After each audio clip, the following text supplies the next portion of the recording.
What is going on? Sube, baja, sube, baja. Ahora Wall Street vuelve a tener otra jornada en rojo.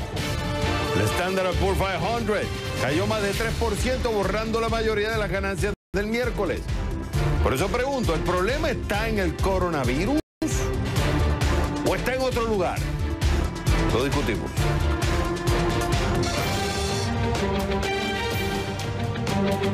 Mientras nos alarmamos por cada nuevo caso de coronavirus que se reporta en cualquier parte del mundo, no reaccionamos de la misma forma a los casos de influenza que causan la muerte de decenas de miles de personas cada año. Por eso yo pregunto, ¿la alarma por el coronavirus es o no es exagerada? Lo analizamos.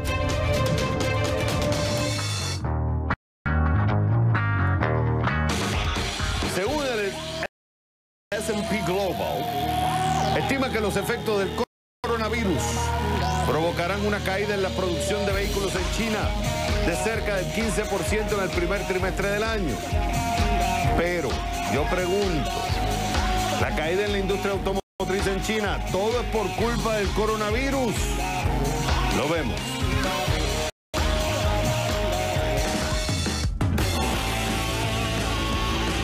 Bentley presenta un automóvil sin techo.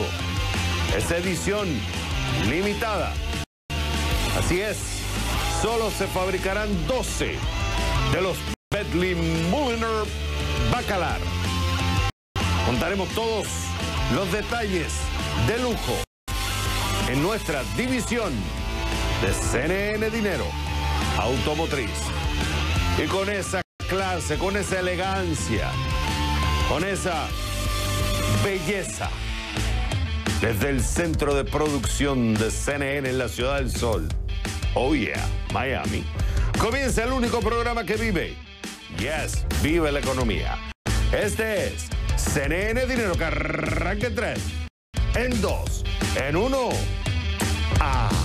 Vámonos.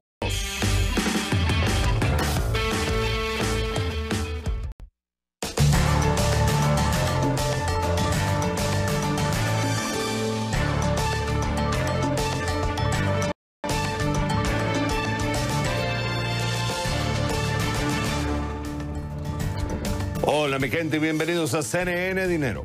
Te saluda Xavier Serviá. ¿Lista? ¿Listo? Comenzamos.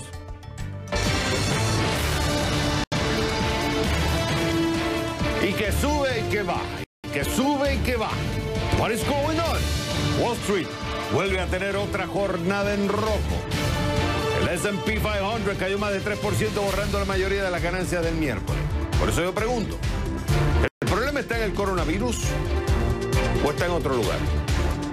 Para eso me voy con Jorge Piedrahita, el presidente de Gear Capital Partners desde Nueva York. Jorge, es un gusto tenerte en el programa. Hay mucha confusión en el mercado, o sea, planificar en estos momentos es un juego bastante complicado, porque todavía no tienes claro los earnings de las compañías, no tienes claro el efecto económico que pueda tener el coronavirus. Hay una preocupación en los mercados de crédito, se está reflejando en el yield del Treasury de 10 años. Entonces, tú escuchas la narración, vamos a ver, la historia que se vende en general es que es el coronavirus. Ayer tuvimos unas ganancias, hoy se desaparecieron. Sin embargo, hay otro que dice, no, el coronavirus es como que es realmente lo que destapa un problema de fondo, que el problema puede estar en el mercado crediticio. Estamos viendo la banca en Europa, utilizando el stock index. Tienes el tema del yield. Entonces, realmente no podemos decir que la razón principal de todo esto es el efecto del coronavirus, la incertidumbre que genera, o es que realmente el coronavirus está destapando un problema de fondo que hay en el mercado de crédito. Muchas gracias por la invitación. Yo creo que es una buena pregunta y, en mi opinión, creo que el coronavirus es la principal causa de lo que está sucediendo en los mercados en estos momentos. El coronavirus tiene básicamente tres efectos. Por un lado, tiene un efecto en la oferta de bienes, por otro lado, tiene un efecto en la demanda de bienes y en la confianza del público. Y dado los niveles de incertidumbre, queda claro que los mercados de créditos se ven afectados. Hay una corrida hacia instrumentos que tienen riesgo bajo o sin riesgo, como son el caso de los bonos del Tesoro. Pero en mi opinión, básicamente el problema está centrado en el coronavirus. Está claro que el coronavirus está sucediendo en un país donde el 30% de la producción bruta global, o sea, me refiero a comercial, quise decir, es en China. Y eso está claro. Entonces no se sabe el efecto que vaya a tener, o hay una incertidumbre cómo va a afectar los earnings o las ganancias en la empresa. Pero acá viene una preocupación porque tú dices, espérate, si no estamos sabiendo realmente lo del coronavirus, y más adelante voy a hablar del flu, porque por ejemplo más personas mueren por el flu y nosotros no estamos haciendo un escándalo, entonces la preocupación estará que muchas empresas, incluso escuché a una que trabajaba para la Reserva Federal de Dallas, que ella estimaba que una de cada 6 compañías que están en el mercado público, en el capital market, una de cada 6 ella considera que son compañías zombie. ¿Qué quiere? ¿Cómo lo define ella? Son compañías que están sostenidas porque como el crédito está barato, ellos pueden refinanciar la deuda, pero una vez que empiece la deuda a ser insostenible en el sentido que no puedan accesar a crédito o que se haga más cara, muchas de esas compañías se van a caer. Entonces, ¿no será que el coronavirus lo que ha traído es, al afectar los earnings, muchas de estas compañías a lo mejor no van a poder pagar? Y esa es la preocupación que hay en el mercado. ¿Cuántas de estas compañías realmente cuando empiecen a reflejar sus earnings van a poder cubrir porque se han estado financiando con deuda? Por eso es que me refiero que el coronavirus lo que hace es destapar un problema de fondo, que ya el mercado estaba tight. Bueno, en cierta manera creo que algo de los elementos que tú has mencionado son ciertos. Ahora, volviendo un poquitito hacia el tema del coronavirus versus lo que es la influenza, el índice de mortalidad de la influenza es 0,1%, mientras que en el coronavirus está estimado en aproximadamente 2%. Entonces, así tenemos un diferencial, más allá del hecho de que se conoce mucho más sobre la influenza que sobre el coronavirus. Pero volviendo a tu tema sobre los mercados de crédito, es cierto que esto ha generado... Pero quiero hacer un comentario sobre eso. El tema es que cuando tú sacas el mortality rate o la tasa de mortalidad te va a dar más alta porque sabemos con certeza la gente que ha muerto, pero no sabemos cuánta gente tiene el coronavirus y por eso te da un número mayor. En el flu te da un número menor porque sabemos que son mucha más gente. Entonces yo te pongo en el escenario. ¿Qué pasa si son más gentes las que están, tienen el coronavirus pero no necesariamente mueren? Entonces la tasa de mortalidad te daría mucho menor. Por eso hay un debate sobre ese número. No, y es un buen punto lo que tú acabas de mencionar y es posible que el índice de mortalidad sea más bajo, pero aunque sea más bajo creo que es bastante más elevado que en el caso de la influenza. Yendo a lo que tú decías con referencia a los mercados de crédito, es posible que esto comience como un shock de cierto tipo que termine teniendo un efecto no deseado en los mercados de crédito que sea más difícil de frenar. Por eso creo que lo que se espera en el corto plazo es una respuesta muy fuerte por parte de los gobiernos en 3 elementos: política monetaria, política fiscal y política crediticia. Y en la política fiscal la concentración del gasto va a estar primero en el tema de salud, luego en algún tipo de apoyo al sector corporativo y por último algún tipo de apoyo a las economías domésticas. Pero creo que la respuesta del resto del mundo es contundente y fuerte. Lo cierto es que hoy cae, ayer subió, hemos perdido mucho dinero, hay mucha incertidumbre, hay muchas preguntas, la Reserva Federal actuando de forma de emergencia. Puede ser que todo esto con el tiempo se calme y se está exagerando la reacción, puede ser que no, esto sea un capítulo previo de lo que realmente puede venir, que sea más complicado. Esto está por verse y esta historia se está escribiendo y esa es la realidad. Jorge Piedrahita, el expresidente de Gear Capital Partners desde Nueva York. Fue un gusto, como siempre, tenerte en el programa. Cuando regresemos a CNN Dinero. Por eso quiero también traer este tema, porque mientras nos alarmamos por cada nuevo caso de coronavirus que se reporte en cualquier parte del mundo, no reaccionamos de igual forma a los casos de influenza, el flu, como se conoce, que causan la muerte de decenas de miles de personas cada año. Por eso yo pregunto, ¿la alarma por el coronavirus no estará exagerada? Lo vamos a ver con el doctor Mauricio Santillana, el director del Machine Intelligence Lab del Boston Children's Hospital, desde Boston, Massachusetts, al volver a The Number One, CNN, Dinero. Para eso me voy con Mauricio Santillana, doctor y director del Machine Intelligence Lab del Boston Children's Hospital, desde Boston, Massachusetts. Mauricio, es un gusto tenerlo en el programa. Mira, yo quiero que la gente vea esto, porque se reacciona de forma alarmante con el tema del coronavirus. No quiero restarle importancia. Pero cuando uno empieza a ver las estadísticas, por ejemplo, del flu, para tomar la influenza, y hay otras enfermedades, tú ves que, por ejemplo, en la influenza mueren en Estados Unidos nada más entre 18.000 a 46.000 personas cada año. Hasta ahora, lo que sabemos del coronavirus, han muerto 3.301 personas. Eso es la data actual que tenemos. Esto puede ir cambiando. Ahora, fíjate, los afectados, entre 32 millones a 45 millones de personas. Los afectados a nivel global con el coronavirus son 96.004 personas. Está claro que estos números pueden ir cambiando, pero lo que claramente muestra que el flu, como se conoce comúnmente, o la influenza, muchas más personas mueren, muchas más personas se afectan, y yo no veo los medios de comunicación ni los gobiernos. Bueno, pueden haber ciertos gobiernos dando la alerta, como el WHO, pero yo no veo en los medios de comunicación que nos estemos todos los días reportando: a alguien se murió de influenza, a alguien se murió de flu. Lo damos por hecho. ¿No será que estamos con el coronavirus exagerando el tema? Y si es así, y si no es así, ¿por qué actuamos así? ¿Qué es lo nuevo que tiene el coronavirus que no tiene el flu cuando hay más personas que mueren? Bueno, el coronavirus es una enfermedad nueva y está circulando en varios lugares del mundo. Adicionalmente al flu. Todas las muertes del flu que normalmente esperamos sucederán de la manera usual quizá, pero de manera adicional esperamos que nuestro sistema de salud reciba pacientes afectados por coronavirus, y si la epidemia se manifiesta de manera tan agresiva como se ha dado en otros países, podría ser que no tuviéramos la capacidad de responder de manera adecuada y darle la atención que necesitan a las personas afectadas. Así que, digámoslo de otra forma, es un virus que no ha circulado previamente, así que toda la población estamos en principio susceptibles a ser contagiados, y a pesar de que los números aún puedan no ser tan altos como los del flu, en un momento dado, cuando hay un incremento dramático en estos casos, entonces podemos tener una incapacidad de darle la atención adecuada a nuestros ciudadanos.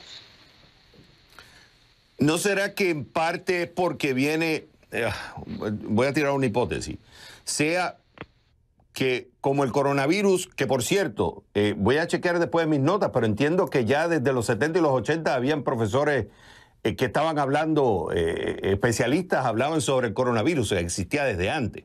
Pero eso podemos llevarlo a la discusión en otro momento. Pero el punto es, ¿no será que porque primero viene de China, uno, dos, China representa un factor importante en la logística, en la producción, en la influencia económica que tiene?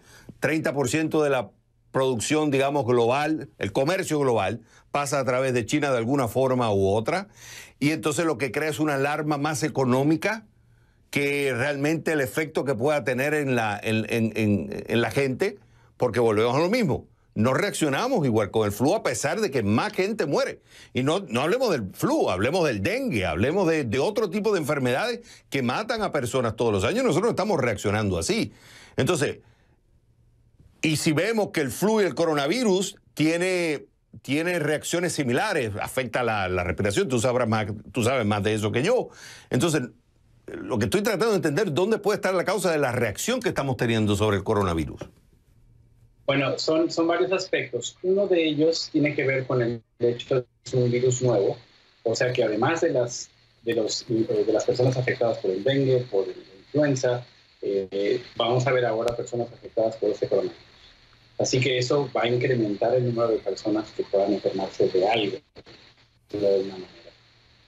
Algo que es importante, como lo dije hace unos instantes, es que la población está muy susceptible, entonces es posible que el contagio sea mucho más, pase de manera más frecuente. Y el problema es que en países en los que se ha monitoreado y que les ha llegado el virus, el número de personas afectadas ha incrementado de manera muy rápida. Para darle una idea, en Italia e Irán, que apenas tenían con unos cuantos casos la semana anterior, ahora están con más de 3.000 personas afectadas. Si una pequeña proporción de esos casos necesita ser atendido en una unidad de cuidados intensivos, por ejemplo, o necesita algún respirador para no ser tan afectado por el virus, en el momento que nuestro sistema de salud se vea saturado y no tengamos capacidad de responder, entonces se podrían observar tasas de mortalidad mucho más altas de las cuales, en comparación con las que se observarían si la epidemia fuera más lenta, por decirlo de alguna manera. Así que una de las cosas es que el virus claramente ya no lo vamos a poder contener y va a afectarnos en nuestro país y en muchos otros países. Pero, insisto en esto, no reaccionamos así con el flu. ¿Será que ya estamos acostumbrados con el flu? ¿Ya tenemos forma de defendernos? ¿Será que el flu en Estados Unidos se toma de forma más normal y lo puedes controlar a pesar que mueren miles de personas? Es todavía una pregunta que no encuentro respuesta. ¿Por qué reaccionamos con el coronavirus de esta forma y no reaccionamos así con el flu? Claro. Mauricio Santillana, él es director de Machine Intelligence Lab. Me tengo que ir, Mauricio. Él es director del Machine Intelligence Lab del Boston Children's Hospital. Fue un gusto haberte tenido en el programa. Cuando regresemos a CNN Dinero, lo que parecía una revolución y toma del Partido Demócrata por el socialista Bernie Sanders recibió un parate en el llamado Supermartes con la victoria de Joe Biden, convirtiendo la carrera solo de 2 para la nominación. Por eso pregunto, ¿a Sanders lo afecta negativamente su propuesta económica? Vamos a discutir con Jesús Fernández Villaverde, el es profesor de Economía de la Universidad de Pensilvania, desde Filadelfia, al volver a The Number One, CNN Dinero. Pregunto, ¿a Sanders lo afecta negativamente su propuesta económica? Para eso me voy con Jesús Fernández Villaverde, profesor de Economía de la Universidad de Pensilvania desde Filadelfia. Jesús, es un gusto tenerte en el programa. ¿Tú te acuerdas que veníamos hablando cómo la izquierda más radical, más progresista del Partido Demócrata estaba tomando el partido? Se escuchaban congresistas apoyando a Sanders, un discurso progresista aceptado por un sector de la población, y eso tenía a los moderados dentro del Partido Demócrata muy preocupados. Bueno, Sanders en la delantera. Viene el Super Tuesday, se pensaba que John Biden no iba a lograr lo que esperaban los moderados, y viene esta sorpresa.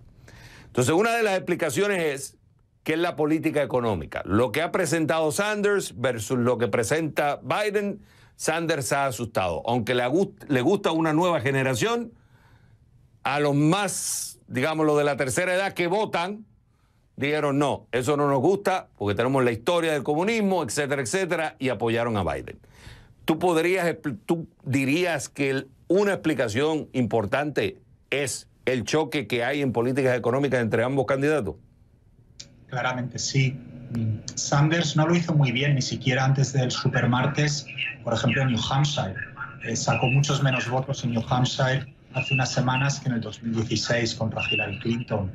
Y creo que hay mucha gente, muchos votantes moderados, familias de clase media y personas de más edad que miran a las propuestas de Sanders y no le ven mucho sentido.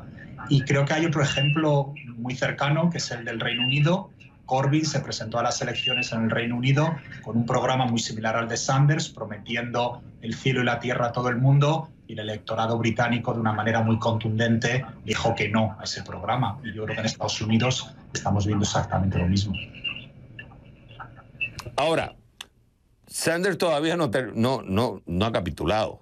O sea, Sanders está en segundo lugar, todavía faltan otras primarias y él la va a pelear. La peleó en el 2016 y los superdelegados, ahí donde viene esta controversia, los superdelegados dentro del Partido Demócrata le dieron la victoria a Clinton. Y él no va a querer que se repita lo mismo. Así que él, las señales que da es que lo va a seguir peleando. ¿Por qué? Porque hay un sector de la población dentro de los demócratas que están de acuerdo con la tesis de él económica. ¿Qué es lo que está presentando él? Que para algunos es la solución a los problemas económicos que existen en Estados Unidos para ciertos sectores que consideran que hay problemas económicos. ¿Y por qué otro sector le asusta lo que está presentando Sanders? Estados Unidos tiene problemas claros en el sistema de salud, en el acceso a la vivienda, en la educación, y Estados Unidos necesita soluciones y políticas que ayuden a la mayoría de la población a tener mejor acceso a la salud, a la educación y a la vivienda. Sanders identifica los problemas correctamente, pero ofrece soluciones que sabemos en los últimos 50 años en el mundo entero que siempre han fracasado. Es difícil explicar a gente joven con 25 o 26 años que nunca vieron la Unión Soviética, que nunca han tenido ninguna experiencia directa de lo que era el socialismo en estos países, que esas medidas no van a funcionar. Simplemente nunca lo han experimentado. Y por tanto están un poco ilusionados con lo que no deja de ser una quimera. Pero creo que la gente un poco más sensata y en cuanto tienen un poco más de experiencia de la vida, pues entienden que lo que promete Sanders no es factible. No es factible y además sería contraproducente. Ahora, Jesús, me queda un minuto. La defensa de Sanders es que él dice, yo no soy un socialista, yo no soy un comunista ni soy un socialista a la soviética. Mi socialismo es más nórdico y utiliza los ejemplos de Noruega, Suecia. O sea, él está diciendo, hay ciertas cosas, necesitamos un país donde se paguen más impuestos, necesitamos que el gobierno facilite más servicios públicos para atacar esos problemas que tú definiste, pero necesitamos que el gobierno tenga un rol mucho más activo. Pero eso no quiere decir que soy un comunista o tuve una visión a la soviética. Sí, efectivamente, el problema es que Sanders ahí miente, tengo que decirlo de esa manera. Suecia, Dinamarca, Noruega son países que funcionan muy bien, pero las políticas que tienen de redistribución y de ayuda a las clases trabajadoras y medias se parecen muy poco, por no decir nada, a lo que propone Sanders. Yo estaría encantado de apoyar a un candidato que nos dijese vamos a hacer lo que hacen en Dinamarca. El problema es que lo que dice Sanders no es lo que hacen en Dinamarca, no es lo que hacen en Suecia y no es lo que hacen en Noruega. Está vendiendo una expresión que tenemos en España que es una vaca enferma, no es verdad. Jesús, en 20 segundos, esta batalla de políticas económicas, lo que representa Sanders y lo que representa Biden, es lo que va a marcar la agenda, digamos, de aquí hasta que se defina quién va a ser el candidato presidencial demócrata. O sea, el tema económico, digamos que va a ser lo más importante en esta elección. No, indudablemente. Y creo que es importante que los dos candidatos expongan sus programas y en particular que los electores y los votantes en los estados que faltan miren con cuidado y con detalle los números. Y creo que cuando miren los números verán que los números de Sanders no cuadran. Y no hay más vuelta de hoja. Simplemente los números son falsos y están basados en hipótesis completamente erróneas.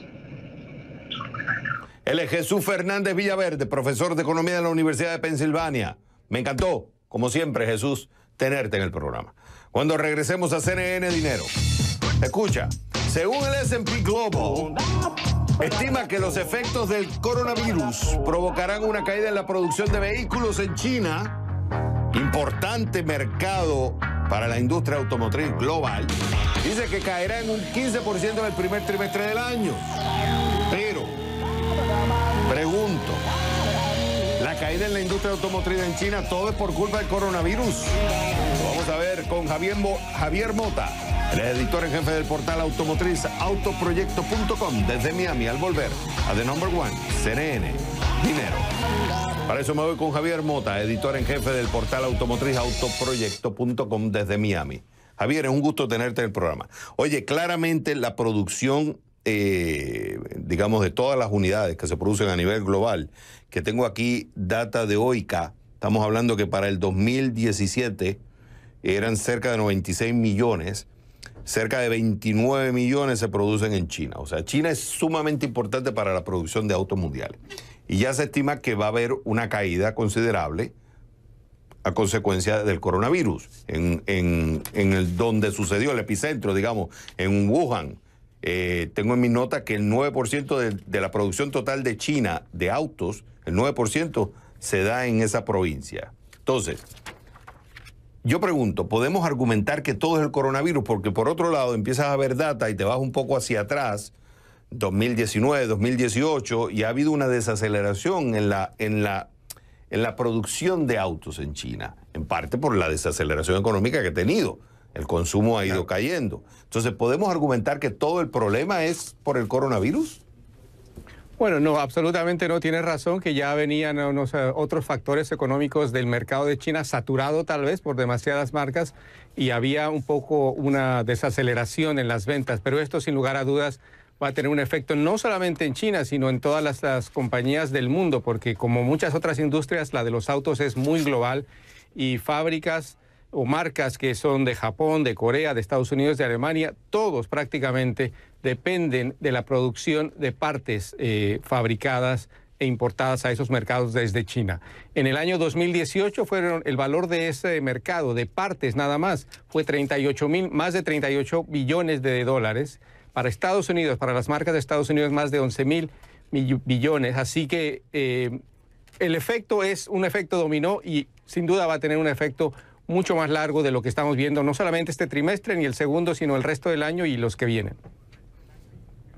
Una de las discusiones que yo estaba teniendo con el equipo era si China era importante por el mercado gigante interno que consume autos o es porque parte de la producción de autos que se consumen en otras partes del mundo, las partes, porque los autos tienen un sinnúmero de partes, se producen en China.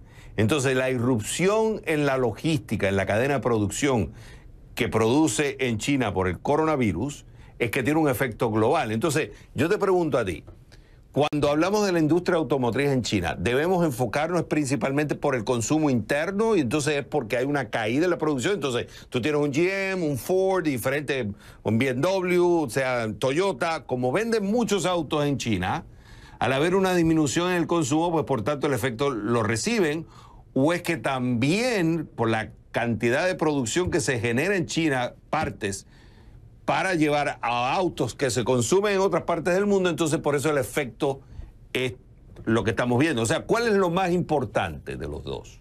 En realidad es un doble efecto. Si estuviéramos hablando en una pelea de boxeo, es un golpe a la cabeza y un gancho al hígado, porque efectivamente, como decíamos, las ventas han disminuido, pero la red de proveedores es muy importante y el efecto de este coronavirus no solamente ha sido a la producción, por ejemplo, como decíamos, entre los comerciales. Esta semana se canceló el Auto Show de Ginebra, que es otro golpe muy duro a la industria automotriz porque son cientos de millones de dólares, no billones, pero son cientos de millones de dólares que los fabricantes invierten.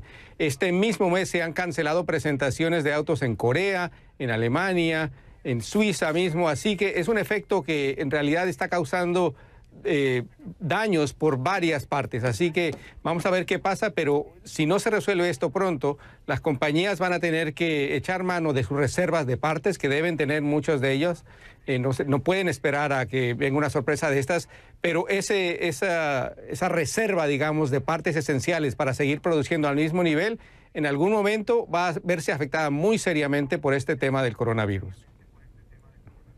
Y pues vamos a decir que esto se complique y se extienda. ¿Hay opciones de buscar otros lugares, digamos, en el caso de México, que pueda suplantar esa producción o al menos temporalmente? O sea, ¿hay otras opciones que tiene la industria? ¿O vamos a estar agarrados con China? Porque según los números la producción es muy alta. Sí, el problema de eso es que la producción de un vehículo se planea con años de anticipación, así que no es muy fácil en cuestión de meses cambiar de un proveedor, digamos, del proveedor que te suple con el botón para el audio, del volumen del sistema de audio o la manija de la puerta. Todas esas partes que, si lo vamos a ver, pueden ser mínimas, pero son esenciales para un auto. Así que si esto no se resuelve rápido y si la disminución del contagio del coronavirus a nivel global no se frena, las compañías van a tener que tomar medidas drásticas también y van a tener que tomar planes alternativos, pero no va a ser una solución fácil a mediano plazo.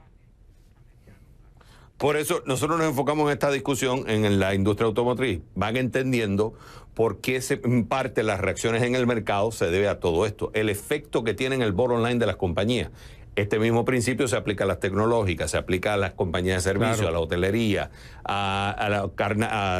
al turismo. La aeronáutica. Y por eso es que estamos viendo la aeronáutica, por eso es que estamos viendo las reacciones que se están viendo en el mercado. China es importante. Sí. Javier Mota, editor en jefe del portal automotriz autoproyecto.com. Me encantó haberte tenido en el programa. Cuando regresemos a CNN Dinero, el Bentley presenta un automóvil sin techo y es edición limitada.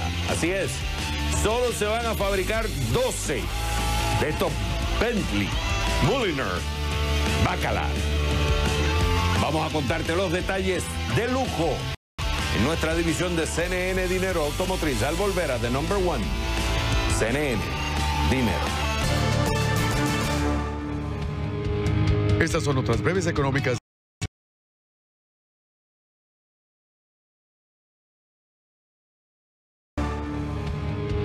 Estas son otras breves económicas de CNN Dinero. Estados Unidos sumará 8.300 millones de dólares a la respuesta del coronavirus. Solo falta la firma del presidente. Este jueves, el Senado aprobó el paquete de gasto por abrumadora mayoría tras el apoyo bipartidista logrado en la Cámara de Representantes. El paquete incluye una partida de 500 millones de dólares en gastos obligatorios para financiar un programa de telesalud en un esfuerzo para ampliar el servicio a las personas mayores. La OPEC desveló sus planes para combatir los efectos del coronavirus. Para apuntalar los precios, la organización planea reducir el suministro de crudo en 1,5 millones de barriles adicionales por día. Estos recortes estarían vigentes hasta el segundo trimestre del año debido al colapso de la demanda y se suman al recorte previo en más de 2 millones de barriles que se extenderá hasta finales de año. La marca de vodka Tito's advirtió a sus clientes que el licor no debe usarse para hacerse desinfectante de manos. La advertencia llega tras registrarse insuficientes suministros en Estados Unidos, lo que coincidió con la proliferación de artículos y videos en las redes explicando la forma de fabricarse desinfectante con la bebida. El vodka Tito's tiene 40% de alcohol y el desinfectante de manos necesita al menos un 60%. Los clientes de Starbucks ya no podrán llevar su propia taza para sus bebidas. El motivo, también el coronavirus de Wuhan. Por un tiempo, los consumidores tendrán que conformarse con los vasos plásticos en un intento de frenar la propagación del virus. Sin embargo, Starbucks seguirá descontando los 10 centavos a quienes lleven su taza o vaso personal para el café, a pesar de que no podrán usarlos. Esas fueron otras breves económicas de CNN Dinero. Camilo, especial hoy, ¿de qué se trata? Sí, señor. Buenas noches, Javier, Fernando El Rincón y este servidor. Ya estamos listos en el estudio para empezar en 5 minutos el especial Coronavirus Alerta Mundial. 1 hora de televisión para repasar toda la información que usted necesita saber sobre el coronavirus. Y una vez que termine este especial nuestro, comenzará otro especial de la cadena CNN con Anderson Cooper y Sanjay Gupta, nuestro especialista médico, hablando también del coronavirus y respondiendo las llamadas y las preocupaciones de los televidentes de todo el planeta. Así que esta es la noche del coronavirus en CNN, que hay que curarse en salud, ¿eh? Buenísimo. En solo momentos. Chao.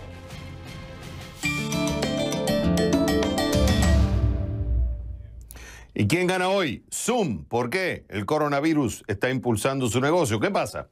El brote del coronavirus está llevando a más compañías a recomendar que los trabajadores, particularmente en áreas donde han habido varios casos, trabajen desde casa. Ahora, ¿qué es Zoom? Es una plataforma para videoconferencias y chat para empresas. Por ejemplo, si quisiera planificar una reunión con un equipo, con el software de Zoom, cada persona desde su casa podría verse y hablarse entre sí.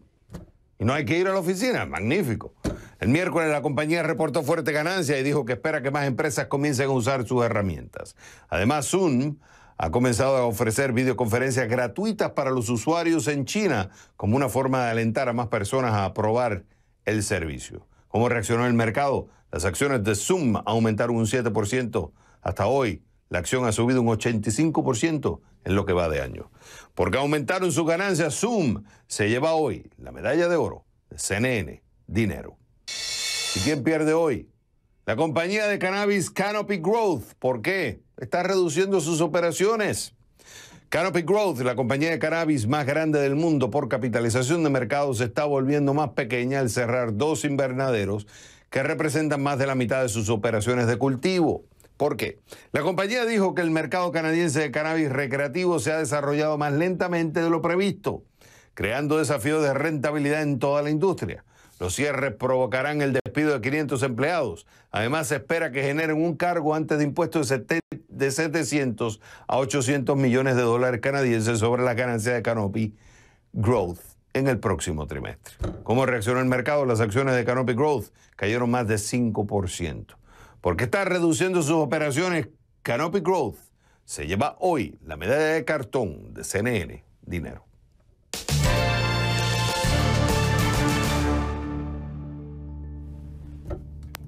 El rover Curiosity de la NASA capturó su panorama de más alta resolución de la superficie marciana, incluyendo más de 1000 imágenes y 1800 millones de píxeles. Míralo.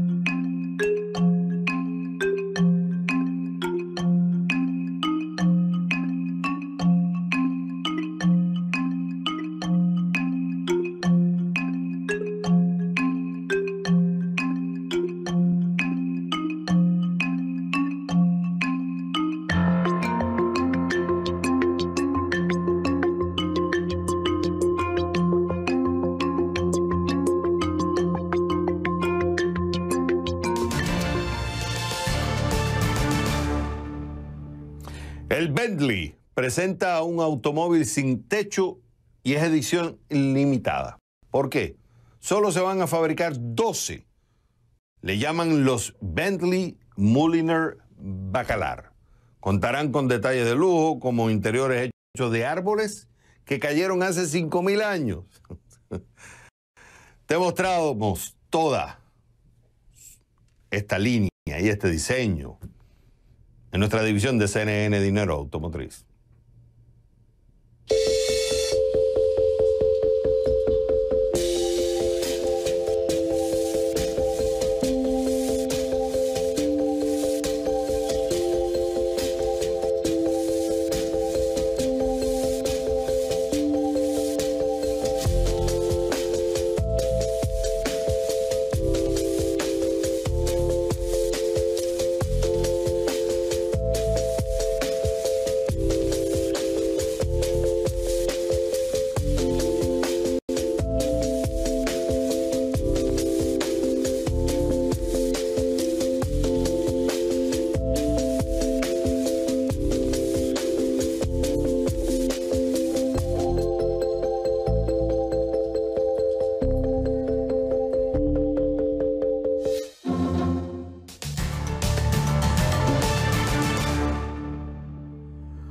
Solamente resta decirles, señores, ya ustedes saben, esto es CNN Dinero, donde la prosperidad está a su alcance.